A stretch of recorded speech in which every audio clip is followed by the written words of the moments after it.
Las 10 cosas que están en juego en estas elecciones. 1. 2. La cara del posconflicto.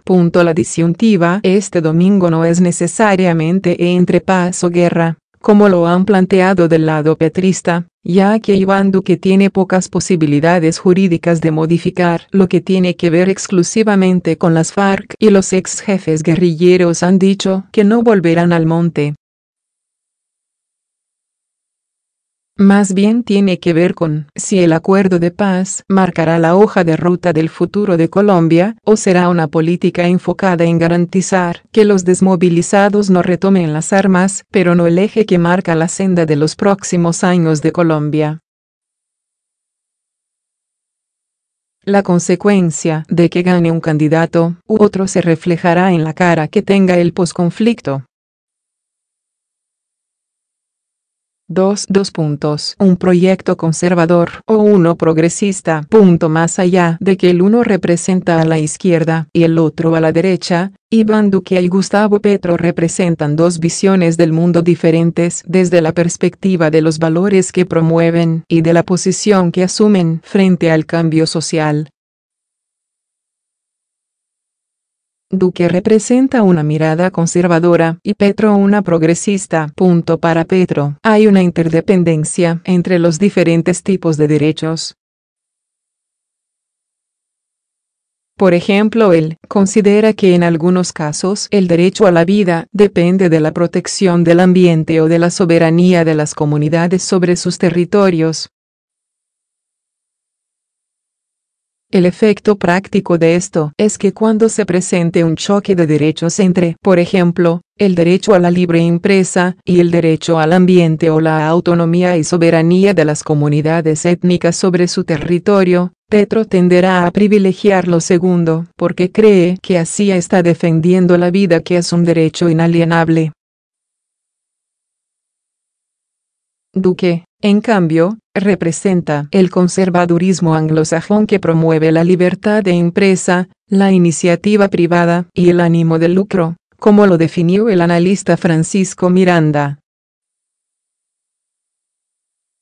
Él considera que la equidad y la justicia social llegan de la mano del empleo formal, que él cree que se consigue si los empresarios cuentan con seguridad jurídica e incentivos para invertir y producir más. Aunque su conservadurismo es sobre todo de tipo económico, por la vía de las alianzas que ha hecho, se ha entroncado también con el conservadurismo social que expresan personajes como Alejandro Ordóñez, Viviane Morales y los grupos cristianos. Aunque dado su pragmatismo no será un activista a favor de las banderas de la familia tradicional de papá, mamá e hijos o contra el aborto, tampoco será quien facilitará políticas, programas y proyectos desde el gobierno para defender temas de diversidad sexual y de género y derechos sexuales y reproductivos. 3. Tener un Estado mínimo o uno intervencionista. Duque y Petro tienen nociones radicalmente diferentes sobre el tipo de rol que debe jugar el Estado en la sociedad. Mientras que el candidato uribista cree que el papel del Estado para redistribuir las oportunidades o la riqueza es menor, y en cambio debe buscar que las empresas y personas puedan producir tanto y con tanta eficiencia como sea posible, para que así se produzca más riqueza que va goteando hacia el resto de la sociedad. El candidato de izquierda cree en un Estado garantista, cuya principal función es garantizar los derechos de los ciudadanos, incluidos los llamados de tercera generación como el medio ambiente.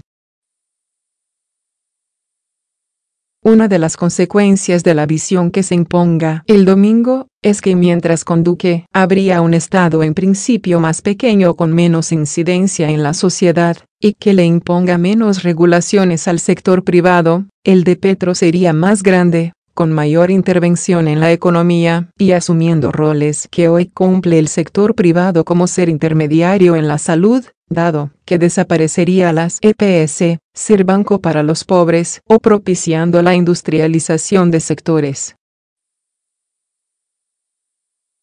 Punto 4. Que el poder político esté en manos del establecimiento o de las fuerzas alternativas. A pesar de ser el candidato de Álvaro Uribe, que ha ejercido una feroz oposición al gobierno de Juan Manuel Santos y a todo el sistema imperante, dudó del resultado de las elecciones, dudó del Congreso, y han dudado de manera sistemática de las sentencias que no los benefician. Después del triunfo de Duque en primera vuelta, se logró en pocas horas la reunificación de la élite económica y política. Solo se quedó por fuera Santos, impensable hasta ese momento dada la división profunda de la élite política y económica del país durante los últimos 8 años. Así introduzca sus propias variaciones y perfiles más jóvenes en su gobierno, tener a los factores de poder tradicional de su lado seguramente garantizará que Duque sea más una continuidad de lo que se ha hecho en el pasado y que mantenga el status quo en lo estructural. La forma de concebir el gobierno, la participación social, el modelo económico, la visión de lo que significa el progreso, el tipo de funcionarios que gobernarán.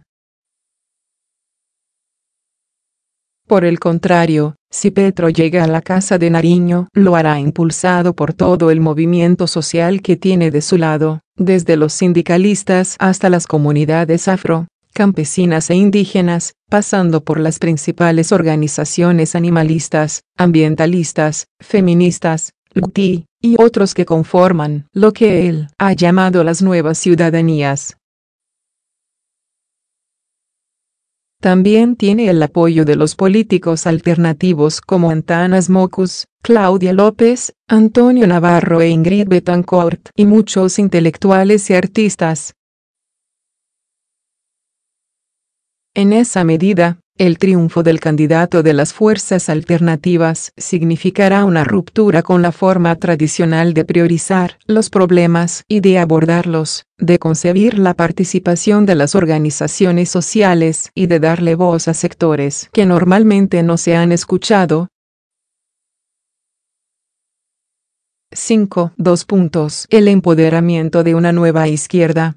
Si Gustavo Petro gana la presidencia, significaría la consolidación de una izquierda con un discurso más moderno que la tradicional, que combina propuestas de cambio al modelo económico con otras de derechos humanos, y que más que apuntarle a los elementos ideológicos tradicionales, mueve la idea de las nuevas ciudadanías organizadas alrededor de la defensa de agendas como el animalismo, el ambientalismo, los derechos LGTBI.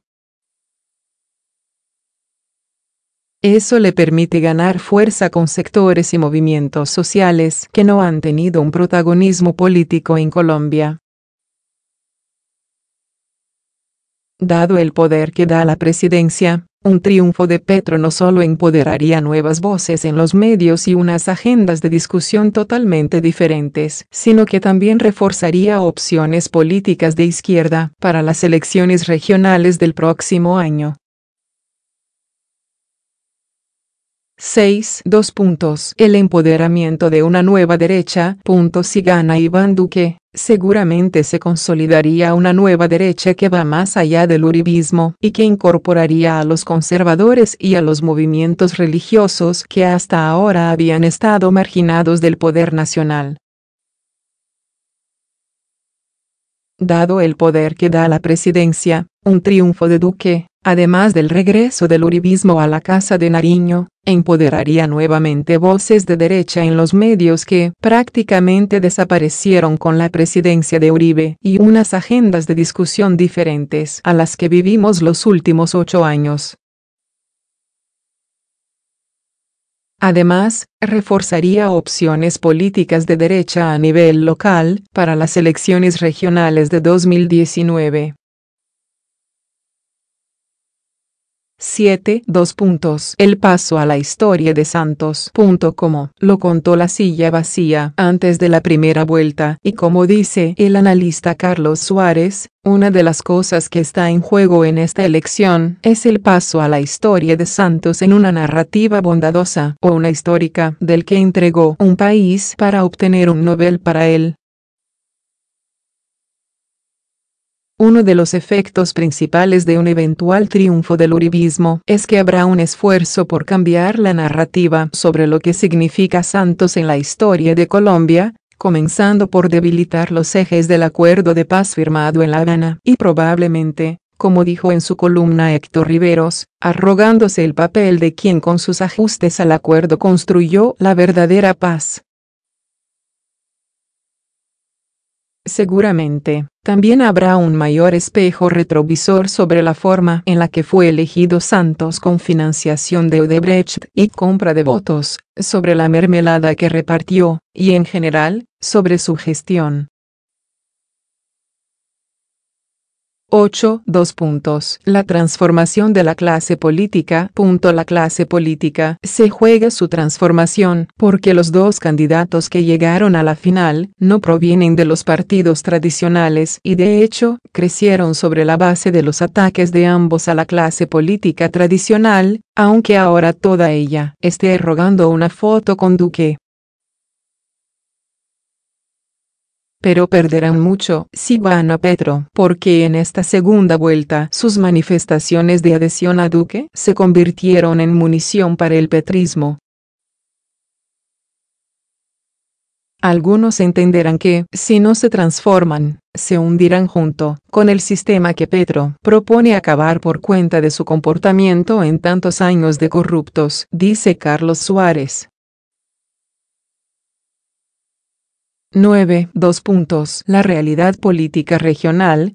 Si Petro gana, le dará una patada al ajedrez político en 2019 porque empoderará nuevos sectores, pondrá nuevos temas en la agenda, y cabalgará sobre el desprestigio de los políticos tradicionales.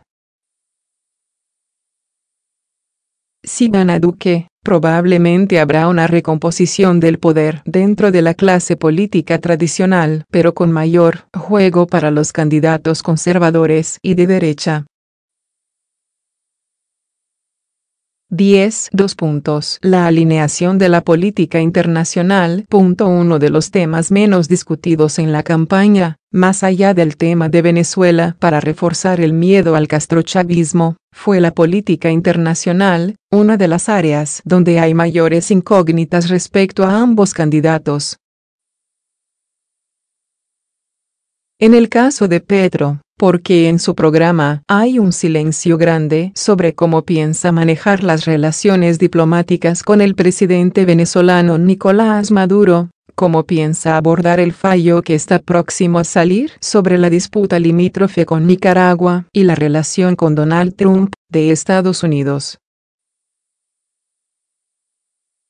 Con este último, en particular, seguramente habrá choques en un eventual gobierno suyo dado que entre las promesas de Petro está renegociar las cláusulas de los tratados de libre comercio que puedan afectar la soberanía nacional o la de empoderar más a los cocaleros en las negociaciones sobre sustitución de cultivos, como contó La Silla en esta historia.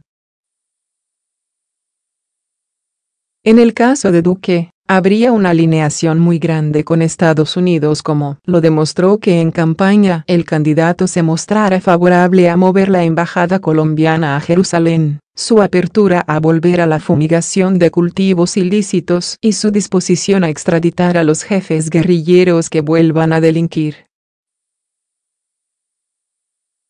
Frente a Venezuela, su posición también está alineada con la de Trump y la oposición venezolana. En esa medida, dependiendo quién gane la presidencia, la alineación diplomática del país también estará en juego.